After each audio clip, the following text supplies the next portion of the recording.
Hi, my name is Angie. Welcome to my channel, or welcome back to my channel. This channel, I typically like to make videos about books as well as videos about homeschooling, mostly book related.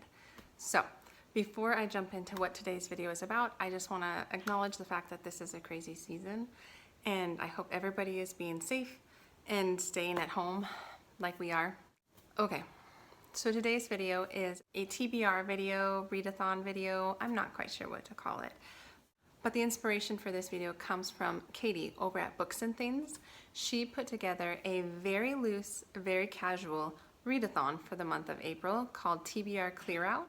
And I was thinking about doing it. I think that's a really fun idea to read the books that are on my shelves that I've picked up over the last couple months or the last 10 years. But I really committed to doing it when our library closed. And the library is the main way I get books for reading. So that is where the inspiration came for this video. And please see the description box for details on her channel and the readathon if you want to partake. It's very casual. There's no real rules. There's no real prompts. I have a couple books that I want to read that I've picked up over the last number of months that have been on my TBR month after month after month, and I just haven't got to them. And I really want to. I'm very excited about them.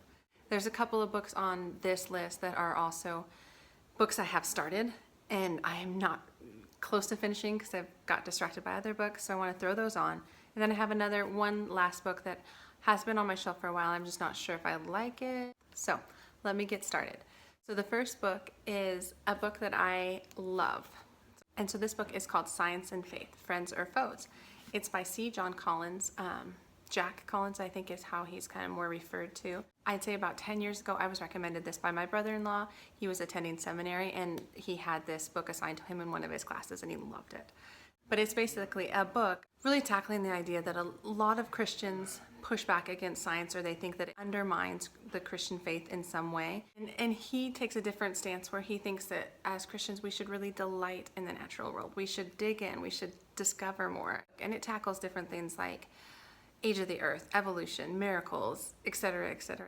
It's a dense book and it definitely isn't a quick read, but it's something that I've been really wanting to get to. Let's see, my second book is a book that I have talked about on this channel a number of times. It's called All the Light We Cannot See. It's by Anthony Doerr. It's a World War II historical fiction and it follows two children, a girl, and she lives in Paris with her father. She has gone blind over the last couple years, and so he's helped her kind of understand Paris and the world around her apartment. And then the bombings in Paris start and they have to flee, and they flee towards the coast, and I think they have an uncle there that they can stay with in a smaller town near the coast. And then there's a boy who lives in Germany, and he is a really smart child. He's an orphan. Him and his sister live in an orphanage. He shows some aptitude for something. Oh, it was he fixes a radio, and that makes the Hitler Youth aware of him and they want him. So he joins the Hitler Youth, and then he is sent out on assignment, and his assignments are to track out resistance. And so over time, I think he ends up in that coastal small town that the girl is at, and their lives meet. But I don't really know what happens from then. So I'm really excited about this. I've heard such good things about this. I've had so many people recommend it to me. So that's this one. I really want to get to that this month. It's been on my TBR and I just haven't picked it up. So I'm sure once I do pick it up, I will love it. The third book I have on my list is A Gentleman in Moscow. Again, I've talked about this a number of times. I'm probably not going to give too much of a synopsis. It's by Amor Towlez. And this looks like a really interesting book. It's another historical fiction. It's set in Russia, obviously, Moscow. And it's based on this man. He's a count and he gets into some trouble with the government and he is put on house arrest. But he is put up in this hotel across from the Kremlin. It's over a course of about 30 years. And it tells the story of this man. And it tells the story of kind of Russian history. And I think it sounds really interesting, and maybe I'm drawn to it a little bit because we're all stuck in our houses. I'm not sure, but it's been on my list for a while, so I would really like to get to it in April. And so that's that one, A Gentleman in Moscow. I have a number of books that I have mentioned on this channel a number of times that I'm like halfway. Like, for instance, I've talked about this one a number of times, The Sixth Extinction.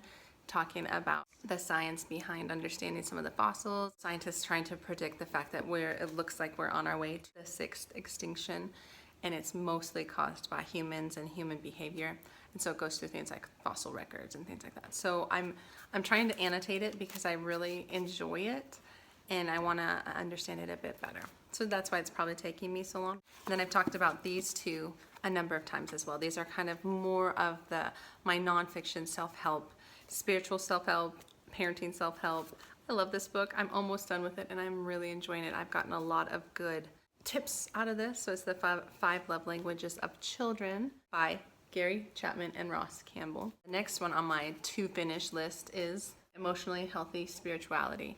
I've really enjoyed this. This just talks about really acknowledging the importance of our emotions, of being able to say like there's no bad emotions, there's emotions that can be worked through and they're telling us something, and that we can't grow in our relationship with God, in our faith, if that we don't take our emotions seriously. And I have really enjoyed this. I'm over halfway through.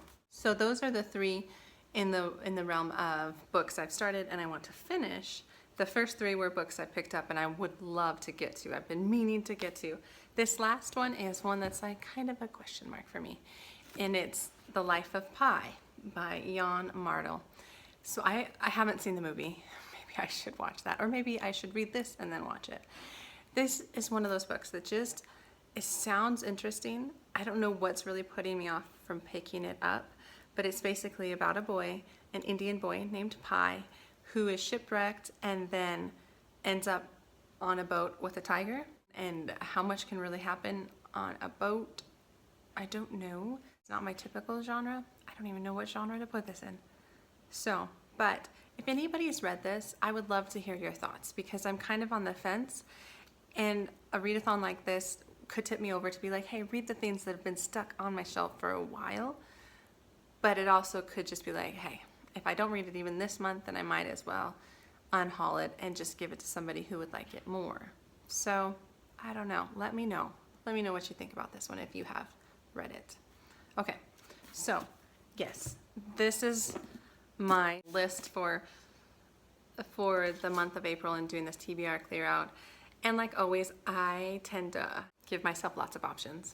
So it's not like I intend to get to all of these. I'm more of a 5-book a month kind of girl. And so clearly there's more than that, but now I have options and I'm excited about them. And if you want to participate in a readathon, this is a really fun one because there's very low expectations. There's no prompts, there's no much of anything. I think she'll have a hashtag and an Instagram. Thank you for taking the time to watch. And I just hope you are doing well, staying entertained, reading lots of good books, and just spending time, quality time with family members and those around you. So, okay, thank you for watching and have a wonderful day. Okay.